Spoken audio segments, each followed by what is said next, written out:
Hey, Jared Segal here with Rockerazzi.com. We are live at USC Southern California with Jason Castro. I feel a little lost, I feel a little blue. Wish I could dim the lights and find my arms around you. So we got a sneak peek into Sweet Medicine. And I have to say, unbelievable, touching, inspiring. I know a lot of the campers in particular are curious about who's the muse to that song? What's the inspiration? Or was there one? Yes, there is an inspiration. You know, right now in my life, there's a girl. I miss her. I don't believe it. So, yeah, she's kind of been the inspiration since I started writing. Everything's kind of about her. Does she know that? Yes, she better.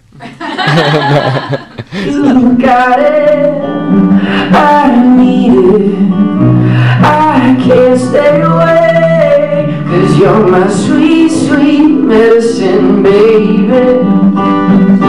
You're sweet, sweet all of the time. Oh, sweet, sweet medicine, save me tonight, save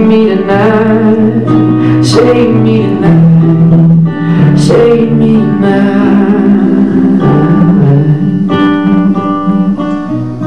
Because with the good comes the bad with muses, right? And so it's hard. Do you ever? How much do you think about the other person in terms of when you're kind of penning some lyrics like, this may be an ouch for them? Well, I try to be nice. You know, I generally keep my stuff more positive, and I haven't really had a lot to complain about. I'm kind of madly in love, so you know. Wow. Did you say madly in love? Oh, maybe something like that. Awesome. Okay. Hey, so I'm curious to know, was there a concert for you growing up that was kind of pivotal in your adolescence that kind of turned you and you watched it and you're like, you know what, I've got to do that. That's what I've got to do. I didn't go to a lot of concerts growing up. You know, it was really my main place I saw like music was at church, and there's kind of a phenomenal drummer there, like great. Even nowadays, mature and like seeing drummers, he's an awesome drummer. And that was at first my first inspiration, playing drums and stuff. And after that, it was really through hearing it mostly, you know. And actually, I remember the first show I went to when I was 15. It was the first like real show I went to on my own, and that was a couple punk bands. Who at Rufio and Census Fail. Oh yeah. Yeah, a couple other bands who went to a show there, and that was when you felt the energy like I'd never felt energy like that. Like everyone standing packed in a room, and it was awesome. I mean, that's probably the time I was. Actually, yeah, that is the time, because that's right around the time I was getting my band stuff. I was like, yeah, so that was a big concert for me. I was like, man, I want to do that.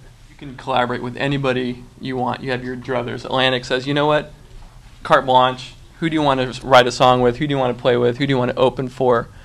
Who comes to mind? There's a lot of people. You know, like my biggest inspiration, Ray LaMontagne, but I don't think I'd want to write with him. I think he does magic. You know, I like to sit on the wall while he does it. You know, and and observe. But other than that, you know, there's a couple artists I think are great. You know, like John Mayer and Jason Mraz. I think they're really great songwriters. You know, and you know, John Mayer, phenomenal guitarist. So being so new to the guitar, I'm just like, wow. You know, it's so cool to have that much knowledge about an instrument. You know, I'd love to sit down with him, and actually I'd probably be terrified. That'd probably be another one. I'd just like to sit on the wall. Yep. Do you have any pre-gig rituals that you go through that you have to do? Like, for example, today, do you wake up, do you eat a certain thing? Do you pace 40 times around a room? What do you do? It's different. It's been a while since I played a show, unfortunately. But, yeah, it usually involves some sort of getting in the mindset, like, you know, a lot of time just focusing by myself and almost running through the songs as if I was already on stage and, you know, just pretending I'm already there.